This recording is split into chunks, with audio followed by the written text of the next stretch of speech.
Hi. Hang with me.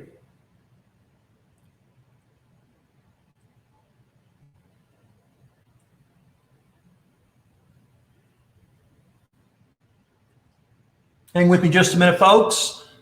Let's get all the text straight. And then we'll get started.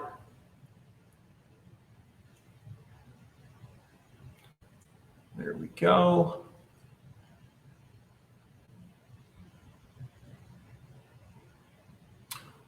I have found the stream. Let's see if anyone will show up. Just a second.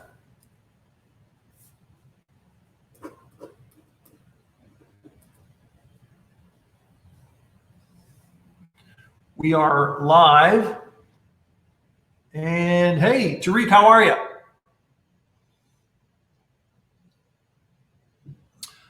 The platform they use, FYI, is StreamYard, and it's got the ability now to show who's showing up in their comments right there on their platform. It used to be that you have to look over at LinkedIn to see who's showing up. Philippe, how are you? Wonderful. This is great. This means we get to see everyone popping up right here on the same screen. Omar, what is happening, man? Tina, hey, how are you? Sunny Minnesota.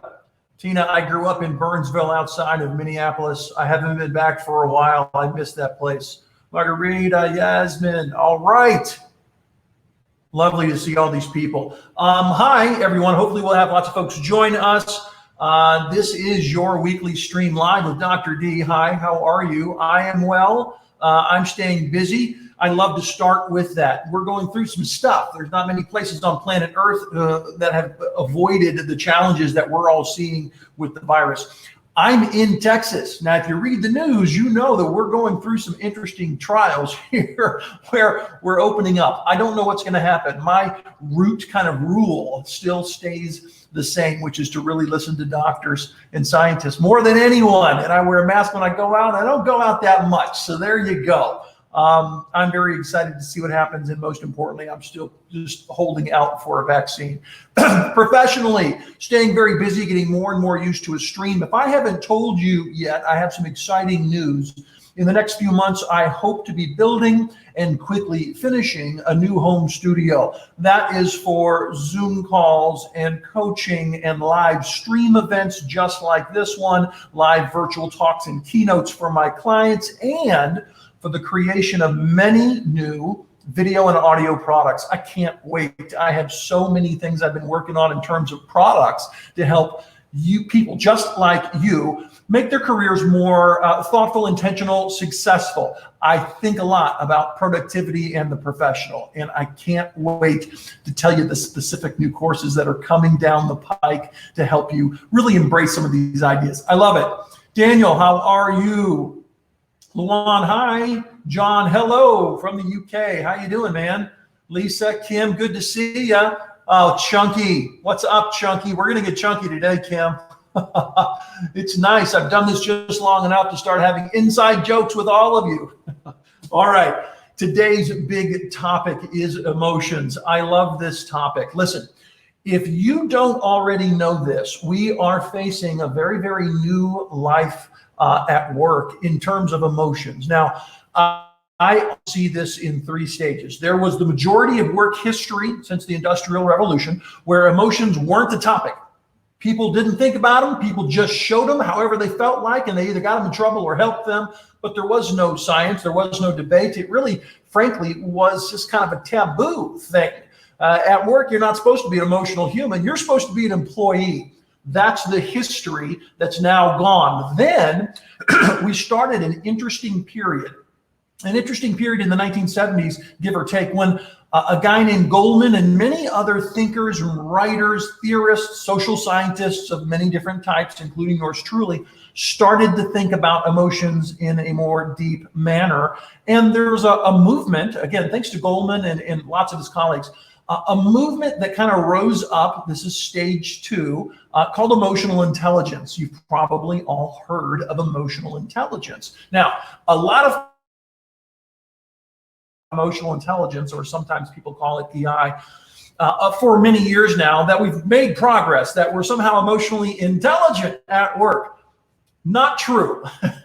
Not true at all. The truth is that we've taken a step forward. So let me characterize how I think we've taken a step forward, and then think about where we're going and what's left to be done, because there is a lot to be done. And listen carefully, here's one of the punchlines. Your ability to understand, to identify, to use emotions effectively is a huge part of the success of future professionals, a huge part of effective leadership in the future. Absolutely. It is no longer going to be about IQ, hard work, and the individual ability to go get things done. It's going to be more and more about collaboration in teams, and that will depend more and more on relationship building, communication, and this chunk we're talking about today, which is emotions. Now, emotional intelligence is a simple idea, very simple. It goes like this. We can learn as a skill, this is so fun to share, as a skill, how to sense in ourselves and others emotions as they rise up, so that we can use them in some effect, as opposed to being just subject to them. It used to be they rose up, they influenced us to do whatever it was they influenced us to do, and then we got to deal with the outcomes, whatever they might be. It wasn't a thoughtful process. We weren't in control. We were just doing something less, pretty much unconsciously.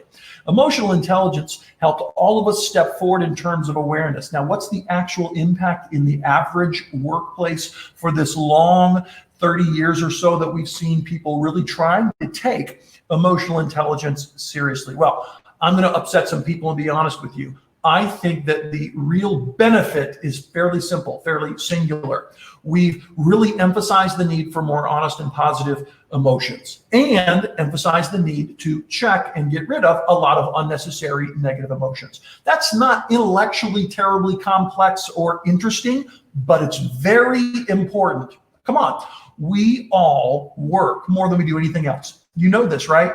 I mean, long before the pandemic even started, there were many thinkers and writers. One of my favorites out of Stanford is Jeffrey Pfeffer. Check him out if you've not read his work yet. And he was getting a lot of traction before the pandemic, talking about how, you know what, work may in fact be killing us. Now that sounds harsh to a lot of people. I don't mean to be explosive just for the sake of, gaining attention. I want to be very straight, very honest. He said that, he meant that, and so many thinkers and scholars are starting to agree. The stress, the burnout, the mental health issues that are happening, the physical implications that then follow are starting to be huge. And then a pandemic set in, and we're all learning new ways of existing professionally, which just makes these challenges even worse.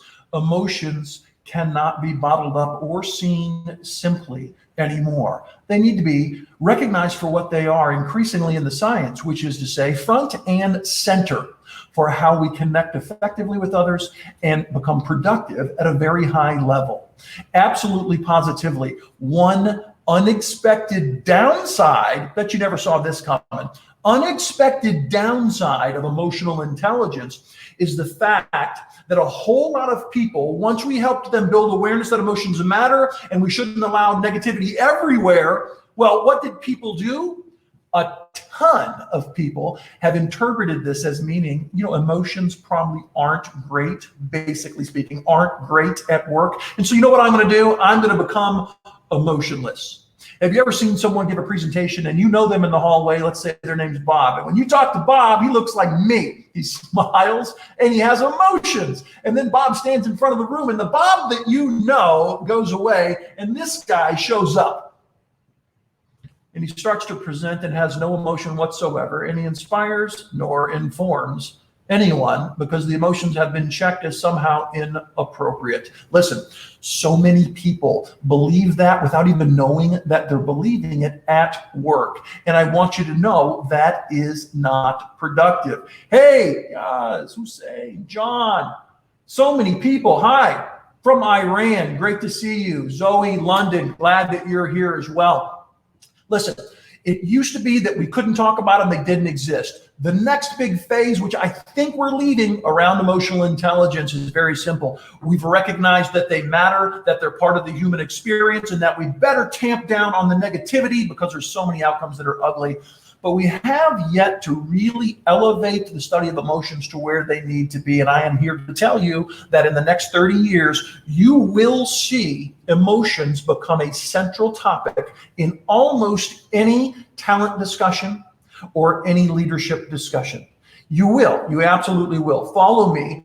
What's happening in the next 20 years, give or take? Well, first of all, we know we're going to continue to see the exponential rise of technologies, which are enabling new tools like nobody's business to dissect and understand who we are and help us relate to each other, number one.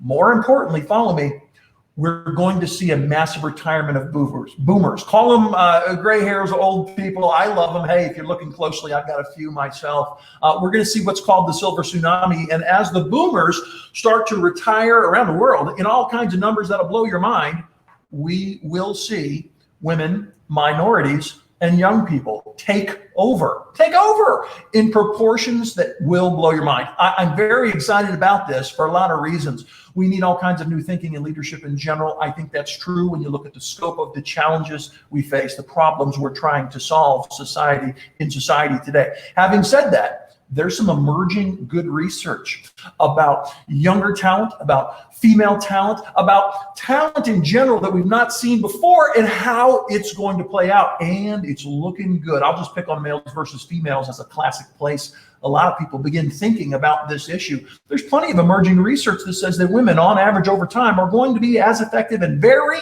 often more effective. Fellas, I hope that doesn't scare you. The question is, how do you feel about it? The question is not, will it happen? Because it is going to happen. Females, on average, I don't want to stereotype too badly, forgive me, but on average, they do have a little more empathy. They do think about the group more than themselves, relatively speaking. They do have more interest in and skill, usually, in emotions, dealing with their own and emotional management across a group of people. These are immensely important and valuable skills. Well, what's going to happen as a result of their takeover is that you're going to see the role of emotions become bigger and more formalized in a lot of areas of work life. I'm very, very excited to dive into some of those. Hey, Mary from Atlanta, how you doing? Reg, you know what? R-E-J-I. If I was brighter, I would know how to pronounce that, but I bet you your friends in Sweden know how to say that just fine. Peter, San Francisco, good to have you, man.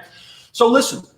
What are those areas? Well, before we dive into those areas, let's start thinking about this stage 3. Stage 1, old, no one talked about it, they're not good. Stage 2, emotional intelligence, 30 years or so of us saying, you know what, this is normal, this is part of human interaction, who we are as people, we should talk about them, tamp down the negative, more positivity. But the net result, strangely, is that people think being professional often means being, well, unemotional and just without emotions as they work. And I got to tell you, that's changing rapidly. The science says it should, because when we bring our full selves into work, something special happens. It's not immediate, but the potential for something better is absolutely increased just because we're getting better at bringing our full selves to work. So let's think about this term, authentic emotions. One of the strange outcomes of phase 2, this emotional intelligence world, is that we want less negative, we want more positive. That's true, but what we actually want is authentic emotion. We want the full person. That means a full range of emotions should be valid. Let me say that again. A full range of emotions should be valid at work. That's joy, elation. That's also anger, frustration, concern, worry.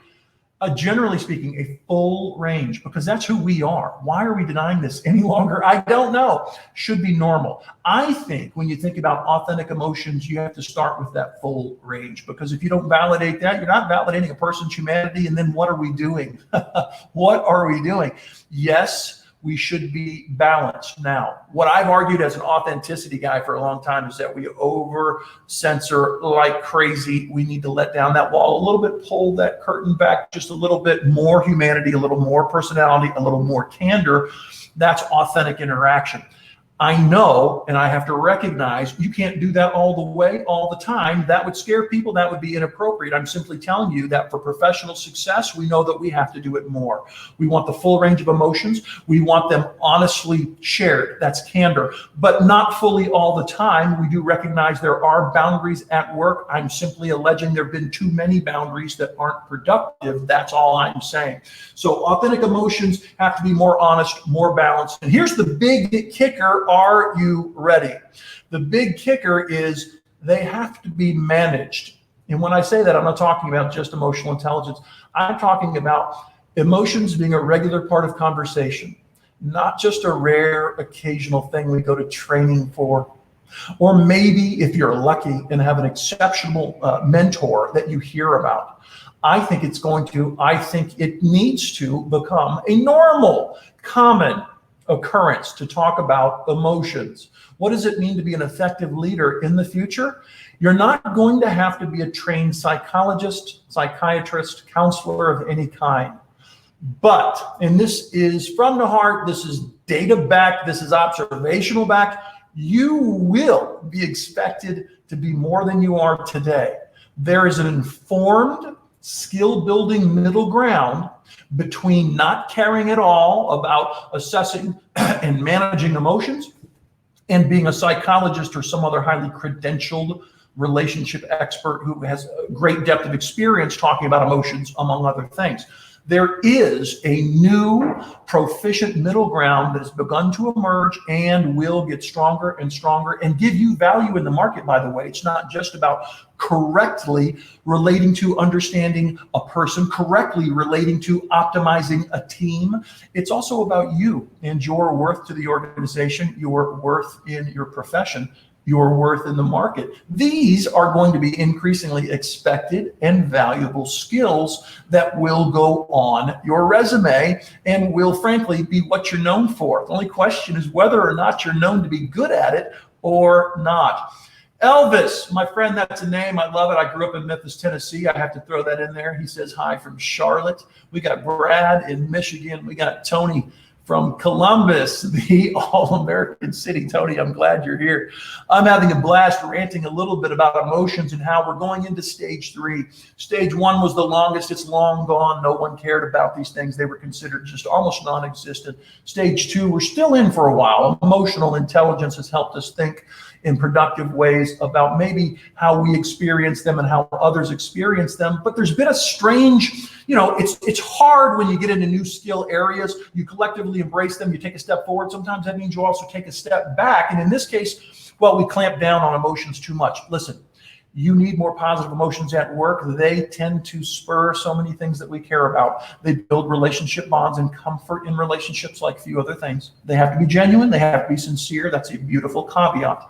But they're vital for helping productivity. They are vital for ensuring long-term vitality through creativity. Why? Because people won't take the risks associated with trying next-level conversations or tweaking processes or whatever the thing might be unless they are feeling emotionally engaged in a positive sense, emotionally secure and comfortable in a positive way with their superior, with their team, with their company. Otherwise, creativity and innovation are just going to be lip service. Stage 3, which we're just starting to enter, really is about how emotions will invade in the best possible way some of the core things it means to be a professional and to run an organization.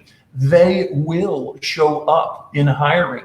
Emotions, in terms of things we talk about and use and measure, will show up in hiring. They will show up in evaluations. Yes, they will show up in any kind of leadership training as core things one must assess, think about, and talk about in order to, here's the word, ready? In order to manage.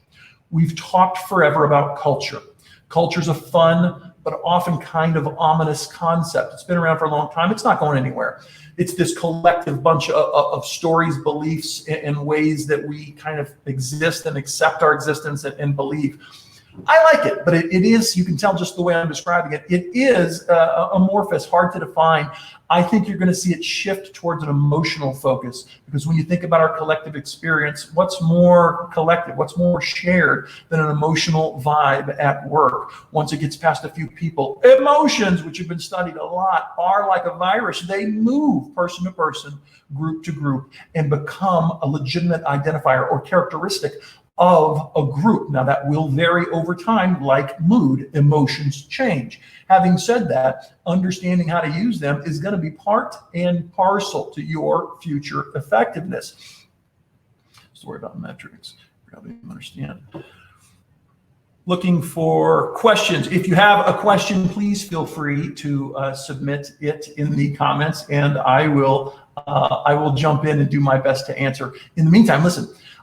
There are some clear ways you're going to see this. And this is, I'm trying to help. This is an opportunity for you to get ahead of the curve and start thinking about how you're going to be competent in this area before it's essentially required and everyone's looking at you, asking you, do you get it? Are you skilled? Can you show me what matters? Think about this. Think about hiring, for example. Well, for forever in hiring, we've been using personality. Personality is this inherent bunch of traits and tendencies that we have, and we know how to measure it fairly decent, and we know what it predicts. Now, here's the funny thing they don't talk about. Just in hiring, I can talk about hiring evals, lots of ways emotions are going to become a central component in the next 20 years as the talent pool change I talked about happens. Here's just one. So we know a lot about personality, but the truth is when you show up at an interview, even if they've given you the tests and you've taken them, people in interviews then, well, they put on an interview face, don't they? And they act in a way they think is appropriate in the interview. And in many ways, that personality is obscured as we try to do this dance of an interaction in the interview. That's normal. It can be good. It can be a problem, but it doesn't really look like the score for the personality on the page. Here's an interesting thing. Emotions, we can't hide them nearly as well. We try, but our body, as you know, our body speaks so loudly. And using a number of biometric and observational and paper-based metrics that are now emerging and becoming more and more valid and used, we can figure out what your emotions look like. We can ask people in a retrospective sense how people feel about emotions and the role of emotions in professional success. That's certainly a valid, very important topic. But in general, across all of the things one might talk about in an interview, you should expect in the future that you're going to be evaluated in terms of the emotions that you show, not just the IQ they might think you've got in there based on the answers that you give, the content of your answers, but also the emotional you. Why? Because they have a strong vested interest in trying to understand what the average emotional you looks like, because man, they want to add a positive, emotionally healthy, not just positive, don't hear me say that, not just positive, but a balanced, emotionally healthy person to their team. That's a useful thing. That's an interesting, valued human that's becoming a part of a team, not just a robot who's going to censor emotions or always err in this weird way that I know you've seen, where people try to be positive. Have you ever seen someone feeling all kinds of difficult emotions, but acting because they told themselves it's professional, acting like everything's beautiful? Yeah, just one example. You ever seen a boss say, blah, blah, blah, blah, blah, you agree with me, right? And the person does not agree, but they go like this. Of course, yeah, I agree. Did I look like I was being sincere to you? Listen, we're not always all going to become psychologists or the world's best at reading people, but we will take another big step forward in caring about that, in being sensitive and aware of it, and in trying to read it correctly. Now, let me give you some great advice for your future self. You don't have to read it per se. You don't have to read it per se, because what you have to do at a minimum, this is valuable. You ready? If you stayed with me in this talk this long, now I'm giving you the free stuff that should be costing you a ton. Here we go. You don't have to read it. What you have to do for step one of building your emotional awareness and your emotional engagement with others is to notice meaningful deviations that you see, changes from the baseline that you're used to with a person. That is your indicator that something's going on, and that something might be emotional issues. It might be their disagreement. It might be their hatred of the idea that you're talking about. Who knows what it is? And it might not even be really rooted in emotions as much as it is some sort of cognitive response. Either way, when you see that change in the baseline, that's your indicator, your red flag that tells you it's time to engage. And then with kindness, respect, and well-chosen words, you start to ask questions so that you can find the root cause of that deviation that you just saw. And what you're going to learn many times is that it's an emotional response. Some you're going to like, some you won't understand, some you won't like, and that's okay. And if you want your team to be healthy in the long term, it needs to be okay for them too. Which means if you don't like an idea, guys like me who've talked about creativity and innovation for years are always trying to get people to stop reacting negatively, even when it's honest, as a first reaction to an idea someone shares.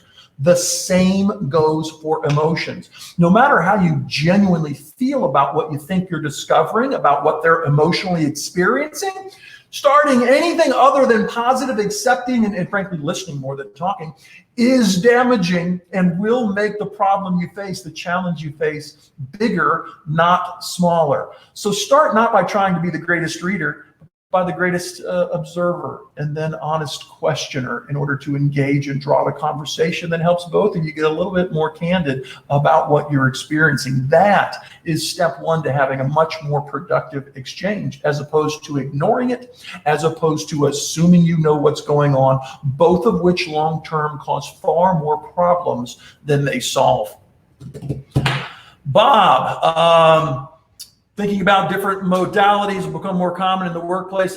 Yes, Bob, definitely. I think your specific question, I'm not going to get into the specific acronyms you're using, but I have to tell you, those acronyms, the related acronyms, all the tools that are emerging that measure them and that are trying to learn to emerge, yes, all of them will become, I guarantee you, much more common, extremely common. The idea that you can lie about emotions, not go engage emotions, not address emotions, will become a problem for you in the future. It's going to be strange for a few years as new, more emotionally in touch leaders begin to take over during this talent pool change, because not everyone is comfortable. Listen, let me validate you as I try to wrap this up, okay? I know that especially for you Westerners, this is true for humans in general, but especially for the Westerners, I know that you have not been trained to be emotionally superhero smart. That's unfortunate, but that's the nature of most of our established first world educational systems. We focus on some good reading and writing most of the time, but we don't talk about emotions the way we should. We don't talk about communication in general the way we should. That is a profound understatement. I believe that to my bones, speaking as a father, speaking as an expert who helps people in their careers and at work.